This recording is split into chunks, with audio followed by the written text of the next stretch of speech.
Thank you to Mary. Thank you to Mary and also to Clive and the others who've taken part. So we come now to this morning's message, and we're in a series constructed by the London Institute for Contemporary Christianity. I might slip and call that LIC later on, but it's the London Institute for Contemporary Christianity, second Sunday on this, and it's entitled Wherever You Are, and it's one of their frontline Sundays, the second one in that. So all it amounts to is this, that wherever you are is your front line as a Christian in the different places, the different people that you will meet there. So it could be down at the gym, in the local street, at work, at home, and so on. Now, of course, sometimes those places where we are every day are chosen by us and are welcomed. But sometimes also they are imposed upon us, they're thrust upon us by circumstances. But the basic idea is the same, is that wherever you are, it's your front line, it's your opportunity to know God and to see him at work and to take part in the mission of Jesus there. So, Christian life doesn't only take place in church on a Sunday. In fact, of course, we're only together in church on a Sunday for 1 or 2 hours a week, and all the rest of the time we are doing other things. And Christians, when they gather together in churches, look quite small in number. And we have to remember that whenever we move out into our other activities, down at the gym or in the shops or at work, we get spread out, less concentrated, more spread out, and so we are in contact with many more people in the course of the week. And I think the question for us is how to transform those opportunities when we are not in church, we're beyond the walls of the church, how to get a new way of thinking about the opportunities which are given to us by God in those new situations. So I'm just noticing really that we need a bit of a mindset to say those places are extremely important as we seek to serve God. And we see this in the statement of Jacob, which we have read, and it will be, the Lord is in this place, and I did not know it.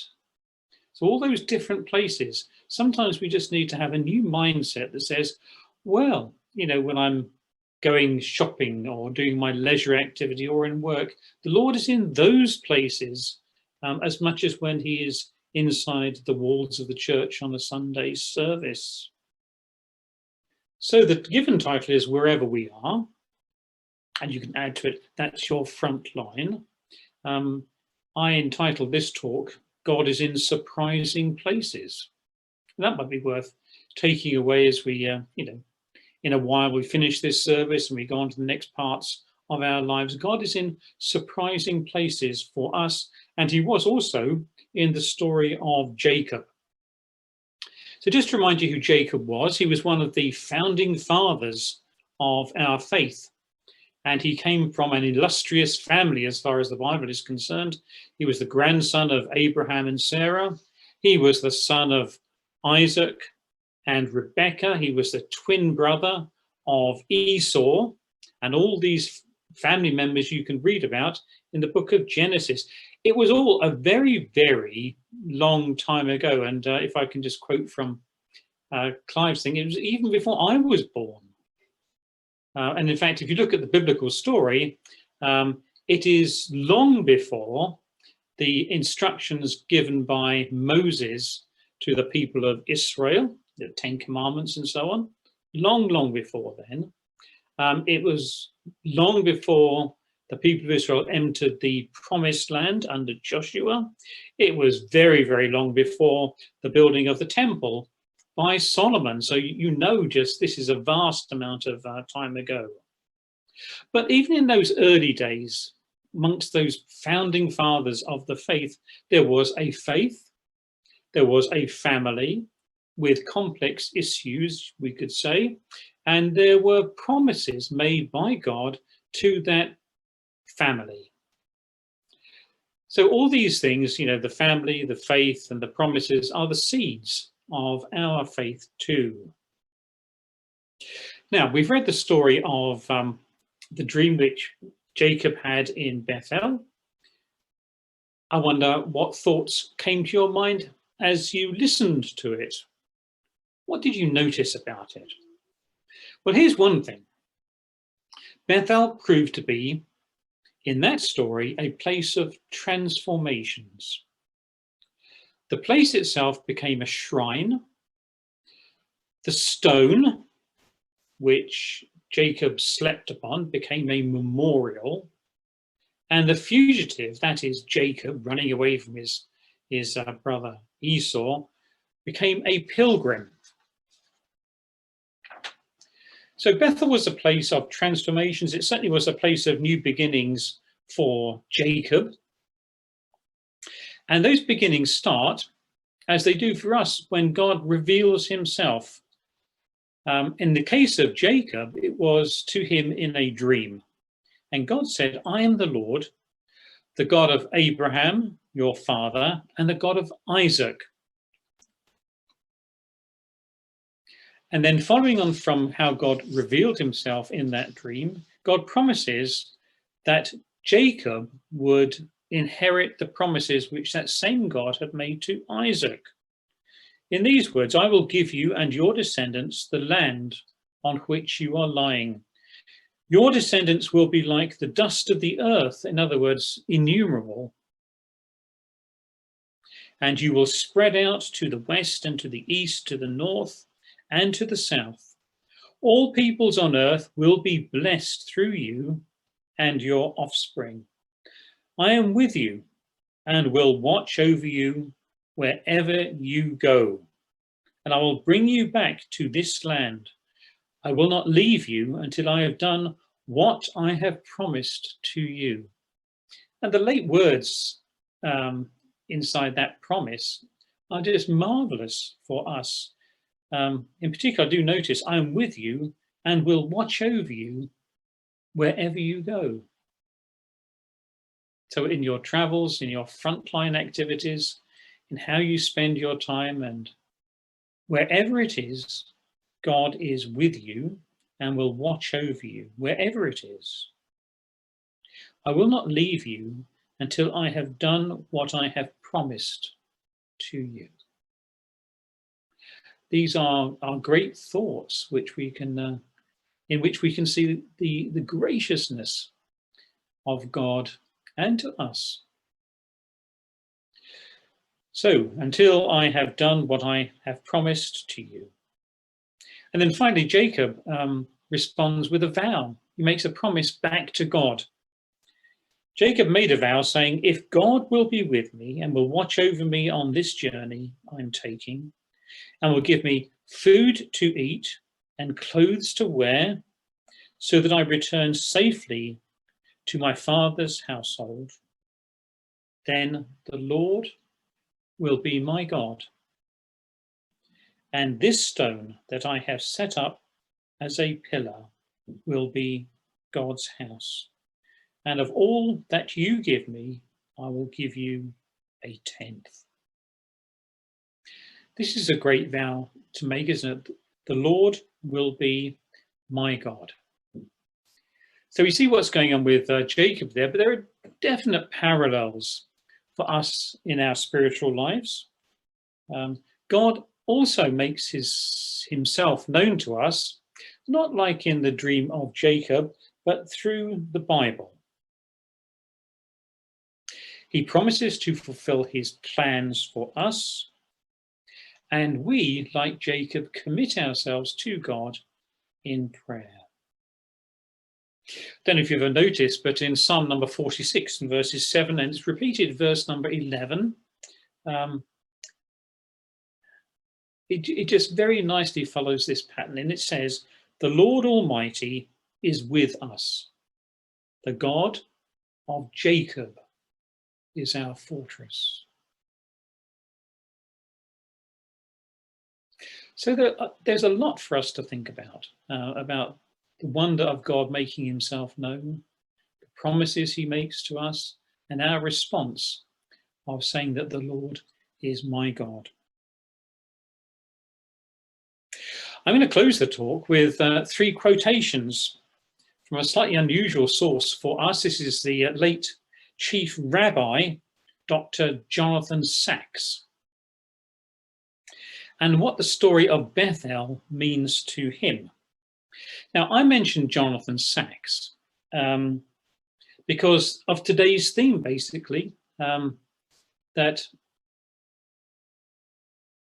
just as we would go into unusual places with a sense that God is with us and being able to serve him, so Jonathan Sacks served both within the community of faith to which he belonged, but also far more widely.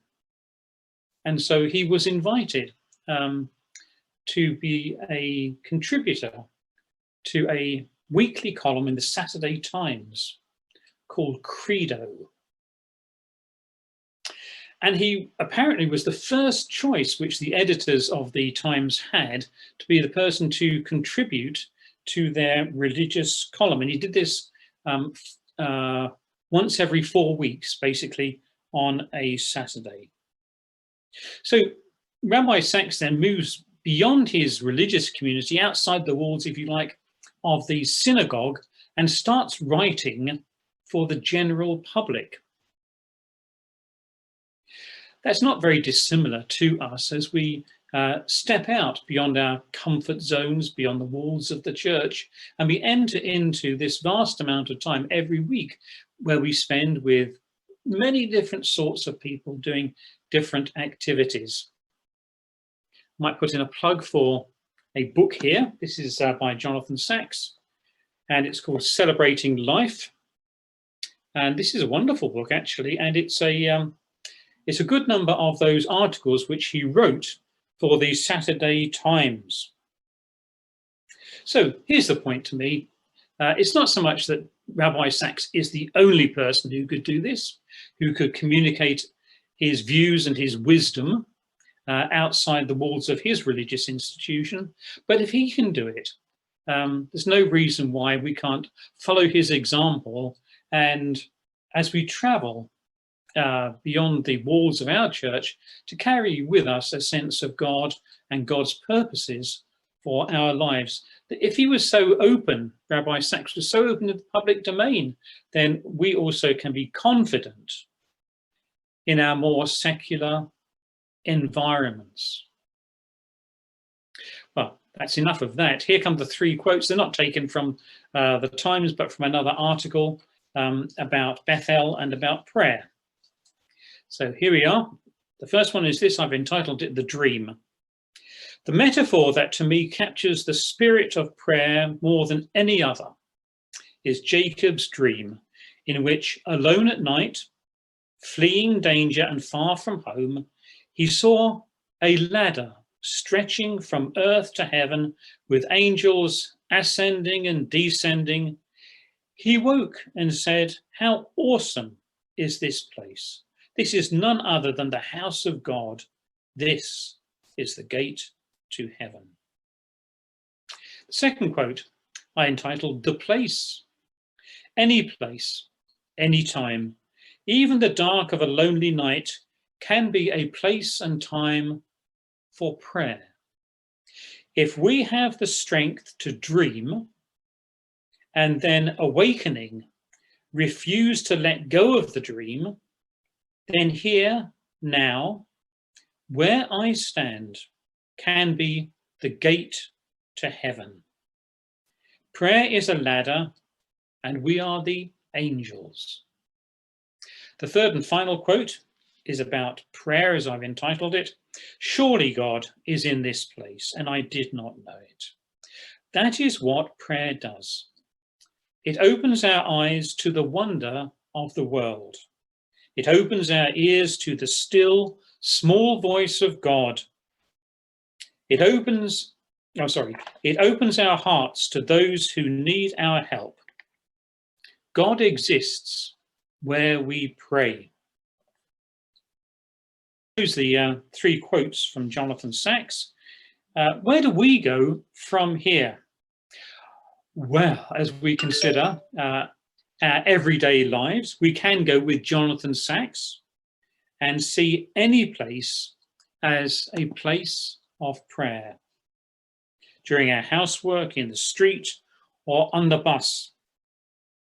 And we can go with the London Institute of Contemporary Christianity Frontline Sundays theme, or wherever we are is our front line, and it becomes a place of Christian presence, service and mission, whether in the coffee shop, gym or online. And if we see all of our lives in this sense, we see the world outside and beyond the walls of the church in this sense that it's a place where we can encounter and serve God. Then it can transform our attitudes, actions, and speech to all manner of people. To quote from Jacob's story to conclude, God says, "I am with you wherever you go." I won't do a closing prayer because it will come at the end of our service with a prayer which has been written for us by the London Institute of Contemporary Christianity.